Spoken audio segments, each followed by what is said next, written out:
Ini yang pertama. Apa tanda mahabbah kepada Rasulullah? Tanda mahabbah adalah memperbanyak solawat. Berzikir belum tentu sampai. Kalau ada orang banyak berzikir, subhanallah wa bihamdihi subhanallahil azim, subhanallah bihamdihi subhanallahil azim, subhanallah bihamdihi subhanallahil azim, belum tentu sampai. Kalau ada orang berkata, afdhalul dzikri fa'lam annahu la ilaha illallah, belum tentu sampai. Tapi solawat pasti sampai. 100% solawat pasti sampai. Kenapa? Karena kalau zikir untuk dia, subhanallah untuk dia, alhamdulillah untuk dia, Allahu akbar untuk dia. Tapi manakala dia berkata, Allahumma salli ala Sayyidina Muhammad, untuk dia nun yang jauh di sana. Dan Allah pasti kabulkan. Karena Allah berjanji, wala sawfa yu'tika rabbuka fatarda. Apa yang kau mau, pasti aku akan beri. Dan Allah kalau sudah berjanji, Allah tidak akan ingkar janji. Innaka la tukhliful mi'ad. Ada orang yang banyak beristighfar. Astaghfirullah, astaghfirullahalazim, astaghfirullahalazim alladzi la ilaha illa huwal hayyul qayyum wa atubu ilaih. Hanya dosa yang diampuni Allah. Tapi orang yang bersalawat, huttat anhu asyara sayiat, dosa diampunkan. Diberikan Allah syafaat. Diberikan Allah Subhanahu wa taala darajat. Diberikan Allah Subhanahu wa taala aqrabu majlisan, majlis yang paling dekat dengan Rasulullah, majlis yang paling nampak dengan Rasulullah. Siapa dia? Aksaruhum salatan, orang yang paling banyak bersolawat kepada Rasulullah sallallahu alaihi wasallam. Maka kita bersolawat dengan ucapan Allahumma salli ala Sayyidina Muhammad. Sudah. Bersolawat dengan lantunan lagu. Sudah. Solawat bersama-sama. Sudah. Solawat nanti malam bersendirian. Saat bangun tahajud malam, ambil tasbih berselawat. Allahumma salli ala Sayyidina Muhammad wa ala ali Sayyidina Muhammad. Allahumma salli ala Sayyidina Muhammad wa ala ali Sayyidina Muhammad. Allahumma salli ala Sayyidina Muhammad wa ala ali Sayyidina Muhammad. Hari ini banyak orang pergi ke tanah suci Makkah, haji, umrah, lama memilih salawat. Salawat kayu tak jadi, salawat batu tak jadi, salawat permata tak jadi. 1 jam memilih salawat, lebih banyak memilih salawat, lebih lama memilih salawat daripada bersalawat. Membeli salawat 100 buah, semuanya untuk orang, 1 pun tak ada untuk dia. Ada 1 salawat, itu pun dia gantung di kaca kereta. Oleh sebab itu salawat ini untuk kita, salawat ini amalan kita. Orang yang tak bersalawat batal salatnya. Orang yang tak bersalawat batal khutbah Jumat. Orang yang tak bersalawat doa tak sampai kepada malaikat penjaga pintu langit. Itulah mengapa sebelum doa kita angkat tangan. Pertama bersyukur kepada Allah. Allahumma alhamdulillah. Setelah alhamdulillah, wassalatu wassalamu ala Rasulillah. Mana ada salawat dalam doa kunut subuh? Sami Allahu liman hamidah. Orang terus saja angkat tangan. Dia baca Allahumma hdina fiman hadait, wa afina fiman afait, wa tawallana fiman tawallait. Mana ada salawat? Salawat pada kunut subuh tidak di awal, tapi dia tetap tutup di ujung. Wa sallallahu ala sayyidina wa maulana Muhammadin nabiyil ummi wa ala alihi wa sahbihi wa baraka wa sallam. Yang kedua, apa tanda mahabbah? Kata orang Melayu, tak kenal maka tak sayang, tak sayang maka tak cinta. Maka mari kita kenalkan Sayyidina wa Maulana Baginda Muhammad sallallahu alaihi wasallam kepada anak cucu, sahabat, jiran, kepada masyarakat kita dengan membaca buku-buku sejarah. Kitab sirah yang paling tua, Sirah Ibnu Ishaq, ditulis lagi Sirah Ibnu Hisham, ditulis lagi Sirah Ibnu Katsir, ditulis lagi di zaman modern ini oleh para ulama-ulama terbaik menulis sejarah Nabi dari India, berjudul Ar-Rahiq Al-Maktum, ditulis oleh seorang ulama bernama Syekh Safiur Rahman Al-Mubarak Furi. Bila kita ingin baca Sirah Ibnu Ishaq, bacalah. Sirah Ibnu Hisham, baca. Yang modern, baik amat sekali, terbaik. Oleh sebab itu kita baca sejarah-sejarah ini, kita belikan kitab-kitab ini, khasnya lagi di bulan Maulidur Rasul, Muharram, Safar, Rabiul Awal, Rabiul Akhir. Tapi mengenang kelahiran Nabi Muhammad SAW tidak hanya pada bulan khas tertentu. Sepanjang tahun maulid dengan Habib Ali Zainal Abidin hadir, maulid dengan Ustaz Fulan datang, maulid dengan Syekh Fulan datang. Apa guna majlis maulid? Maulid itu membaca syair Al-Barzanji, maulid membaca syair Ad-Dibai, maulid membaca syair Simtud Durar, maulid membaca syair Ad-Diyaul Lami, Maulid membaca syair yang ditulis oleh para ulama. Maulid membaca syair burdah yang ditulis oleh Imam Al-Busiri. Di dalam syair-syair maulid itu tak lain tak bukan adalah mengenalkan Nabi Muhammad sallallahu alaihi wasallam. Isi maulid tak keluar daripada tiga. Yang pertama, membaca sejarah Nabi. Yang kedua, membaca selawat Nabi. Yang ketiga, mengenalkan anak cucu sahabat, zuriat keturunan kita, bahwa kecintaan hanyalah dengan mengenal dia. Dulu mereka mengenal karena sama-sama berperang. Anas bin Malik mencium tapak tangan Nabi. Atyabu min rihil miski. Aku cium tapak tangannya. Lebih halus daripada sutra. Lebih lembut daripada sutra. Lebih harum daripada semerbak kesturi. Kita tak boleh mencium tapak tangan Nabi. Sebab jarak kita yang begitu jauh dengan dia.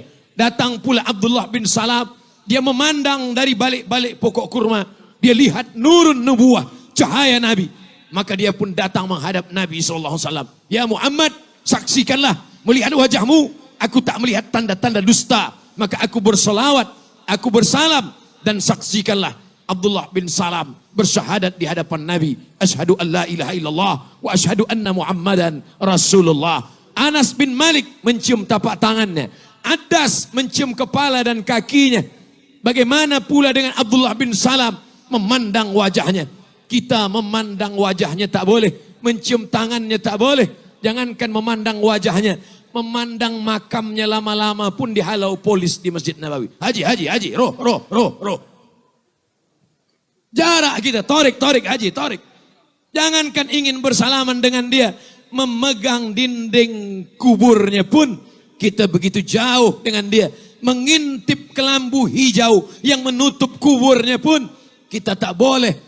Lalu apa yang membuat kita menghilangkan risau dalam hati ini? Tak lain tak bukan adalah dengan mengenang dia, dengan mengenal dia, dengan mengamalkan sunnah-sunnah Rasulullah sallallahu alaihi wasallam. 3. Apa tanda mahabbah? Ikuti sunnah-sunnah Rasulullah sallallahu alaihi wasallam. Yang malam ini pakai baju-baju putih, mereka adalah orang yang ikut sunnah Rasulullah sallallahu alaihi wasallam. Yang malam ini memakai sorban-sorban, muda belia pakai sorban, ini adalah mengikut sunnah-sunnah Rasulullah sallallahu alaihi wasallam. Yang malam ini memakai jubah, memakai sorban, memakai pakaian putih, ini adalah sunnah. Nabi berkata, alaikum bisunnati, ikutilah sunnahku. Yang berjanggut mengikuti sunnah, yang tak berjanggut tak apa-apa. Sebab sunnah ini tidak semuanya wajib. Sebab bila kita katakan semua sunnah wajib, lawan daripada wajib adalah haram. Lawan daripada wajib adalah haram. Bila kita katakan bersorban wajib, maka tak bersorban haram. Takkan Abdul Somad haram? Pakai jubah wajib, berarti yang pakai seluar, yang pakai baju batik, berarti haram. Inilah kita mesti tahu hukumnya. Ada sunnah itu yang wajib, ada sunnah itu yang sunat, ada yang sunnah itu sunat muakkad. Ini ada hukum hakamnya. Bahkan ada perbuatan Nabi itu yang tak boleh kita ikut.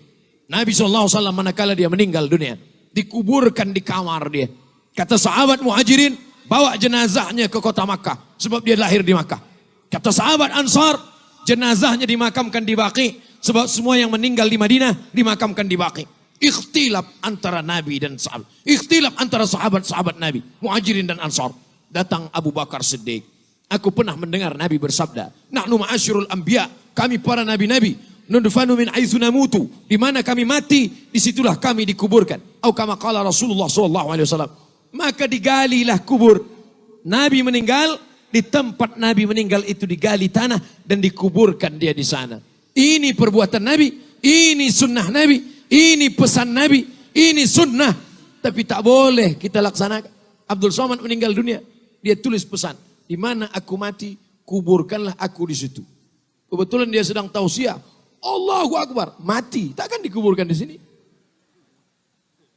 Oleh sebab itu tidak semua perbuatan Nabi itu kita ikut. Ada perbuatan Nabi itu yang wajib, ada perbuatan Nabi itu yang sunnat, ada perbuatan Nabi itu yang sunnah muakkad.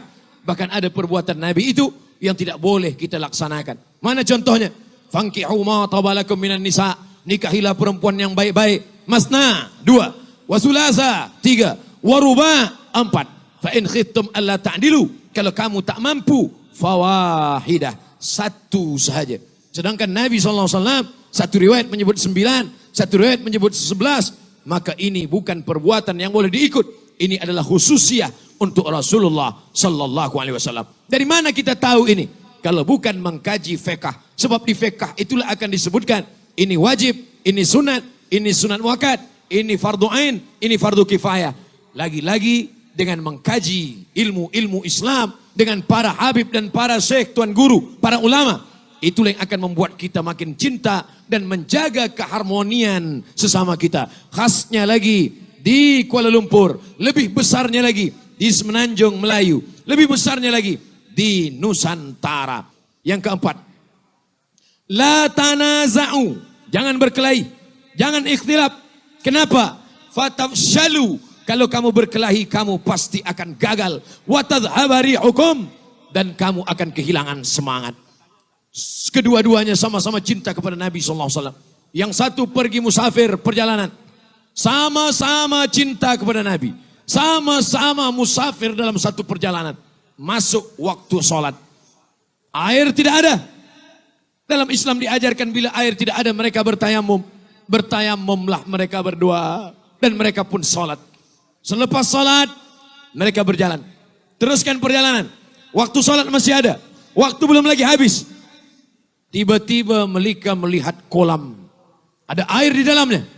Ketika mereka melihat ada air, satu sahabat ini berwudu, dia ambil air wudu dan dia ulang sembahyangnya. Sedangkan satu sahabat lagi tidak berwudu dan dia tidak ulang sembahyangnya. Dia tidak ulang sholatnya karena dia sudah sholat. Dua sahabat sama-sama pencinta Nabi, sama-sama murid Nabi, sama-sama belajar kepada Nabi. Tapi mereka ikhtilaf. Apakah sebab ikhtilaf ini mereka saling mengkafirkan, saling menyalahkan, saling membid'ahkan, saling memfasikkan? Apakah sahabat yang mengulang wudunya, mengulang sembayangnya, dia berkata kepada sahabat yang tak berwudu, hei kafir, hei fasik, aku ulang balik wuduku karena ada air. Tapi mereka menjaga perbezaan mereka. Mereka menganggap ini adalah masalah ijtihad. Sama-sama cinta pada Nabi. Selepas dia salat, selepas dia berwudu, dia pun sembahyang, dia pun salat. Dan mereka sama-sama berjalan, sama-sama musafir, tanpa ikhtilaf dan berkelahi. Selepas itu mereka balik ke kota Al-Madinah Al-Munawwarah. Mereka bercerita tentang pengalaman mereka kepada Nabi.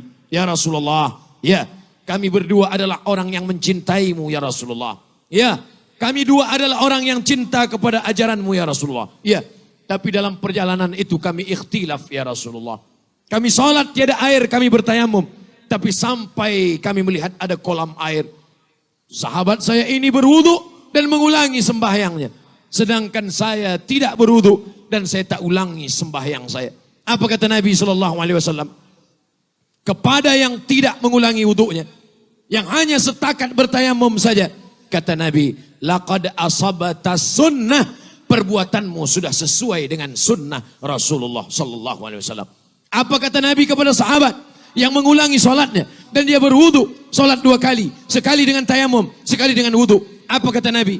Laka ajrani, kau dapat 2 pahala. 1 pahala solat dengan tayamum, 1 pahala solat dengan wudu. Kedua-duanya sesuai dengan sunnah Rasulullah. Apa yang membuat mereka tidak berkelahi? Apa yang membuat mereka tidak berkonflik? Karena cinta kepada Nabi. Kalau tak tahu, bertanya kepada yang tahu. Sekarang bila kita ikhtilaf, apa yang sedang kita ikut? Kita ikut kepala. Kata orang Melayu, rambut sama hitam, isinya macam-macam. Oleh sebab itu maka kembali lagi kita belajar. Mungkin ikhtilaf kita ini hanyalah ikhtilaf furu', bukan pada usul, bukan pada kaedah yang benar, tapi pada ikhtilaf masalah khilafiyah seputar mazhab Hanafi, Maliki, Syafi'i, Hambali. Semuanya masih lagi dalam ahlus sunnah wal jamaah. Last sekali yang kelima, apa tanda cinta kita kepada Nabi SAW? Allahumma ja'alna minal mutahabbina bijalalik. Ada orang-orang yang nanti dicari Allah di padang mahsyar. Apa kata Allah? Ainal mutahabbuna bijalali. Mana dulu orang yang di dunia berkasih sayang kerana aku, Berkasih sayang bukan karena dia satu suku. Berkasih sayang bukan karena satu negara. Berkasih sayang karena Muhammad sallallahu alaihi wasallam. Rasanya malam inilah saya merasakan itu. Malam ini saya mungkin ada yang tidak satu suku dengan saya. Banyak yang tidak satu negara dengan saya. Saya sebagai tetamu. Tapi malam ini saya dimuliakan. Sebab saya dianggap sebagai saudara yang sama-sama umat Muhammad sallallahu alaihi wasallam. Kelak kita nanti di padang mahsyar akan dicari. Biasanya kita selama ini mencari orang yang penting, orang yang ada jawatan, orang yang berilmu. Tapi nanti kita dicari Allah. Apa kata Allah? Ainal mutahabbuna bi jalali. Mana orang yang dulu berkasih sayang karena aku? Untuk apa kita dicari Allah? Azilluhum tahta zilli. Aku mau beri mereka naungan. Aku hendak bagi mereka atap. Atap singgasana arash. Kasih sayang Allah. Yauma la zilla illa zilli. Hari itu tak ada naungan kecuali naungan aku. Insya Allah. Janji Allah. Janji Rasulullah. Kalau kita berkasih sayang karena Allah dan Rasulullah. Semua kita ini nanti akan mendapatkan naungan singgasana arash. Di padang mahsyar insya Allah. Amin. Ya Rabbal Alamin. La takhtalifu. Fakhtalafat qulubukum. Jangan sampai ikhtilaf. Karena sudah ikhtilaf. Hati kita pun akan menjadi ikhtilaf. Mutahabbina bi jalalillah. Berkasih sayang karena kasih sayang karena kemuliaan Allah subhanahu